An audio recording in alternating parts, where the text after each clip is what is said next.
Probably about 20 to 25 teams, both on the women's and men's side, and it's the National Catholic Invite that's hosted by Notre Dame.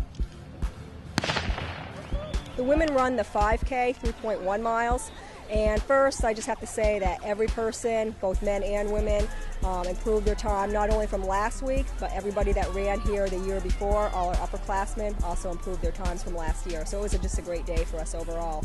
On the women's side, I mean, when you have everybody on your team run their fastest times and improve from last week, I mean, as a coach, I can't ask for anything more than that. It was a really fast race. It was a lot different from last week, just with a lot more teams and just like a lot more competition around the girls. They had a lot more people to run with, so I know that was different for a lot of them. But the first mile especially was really fast for a lot of our girls. Mary Brokaw, our top runner, she went out that first mile really fast, and she was still, her split, the second mile was still really fast. And had she been able to slow down maybe 10 to 20 seconds just in that first mile, that second mile, I think she really would have seen her time go under 20 minutes, which she's definitely capable of doing. She was just 20:03, I believe her official time was, so just over 20 minutes. But had she been able to slow down, just like I said, 10 to 20 seconds that first mile, I think she definitely could have seen a big drop in her time. But, you know, that's just a learning experience. You know, there's nothing more she really could have changed. You know, she still ran well. She was still able to hold it together, regroup in that third mile, and still come out with a really good race, as were all of our women. So I was really happy with the women's race.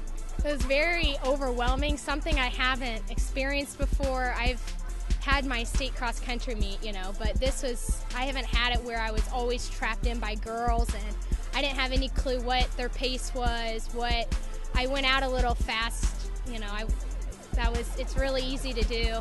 But I think that was the major thing that I need to work on, and I think that if I would have went out just a little bit slower, I would have got under 20. But I still had a really good race and had about a minute chopped off my time from last week, which I was very proud about. And it was just a really good experience. I got to see, you know, you get to see these different teams now and then, but having them all together, it's really nice. Landry, he got a little bit banged up last week. He fell in the woods in the course, so his time last week was no indication of what he's capable of running. Today, he surpassed even my expectations. He just ran a perfect race from the gun all the way to the finish. He just ran really smart, you know, didn't let himself get caught up in the fast start. He just ran, you know, what he was capable of running, ran within himself, and just overall ran a really smart race. And we saw a lot of time drop from his time last week. I felt good throughout the race. First mile was pretty good, just held pace and then picked them off, keep picking people off throughout the race and stuff, so felt good, best race ever. Same with Nick Brand. You know, he ran a really great race, you know, ran really well. Peter Haydock, our freshman, this is only his second 8K he's ever run in his life, and he went under 30 minutes, which is really impressive for a guy's time, never mind a freshman, so I was really happy with him. I think the team, we've really come together as a whole. We become more close, and especially during our workouts, we're always cheering each other on. We're always being there for each other, saying, hey, can I talk to you? You know, we're continuously talking to each other, not just in practice, but throughout the week. And we've just really become like a family, and we've really formed like a bond. And you can see here, we were going around, running, trying to get to the people and cheering them on. And I think it really helps when we have that connection.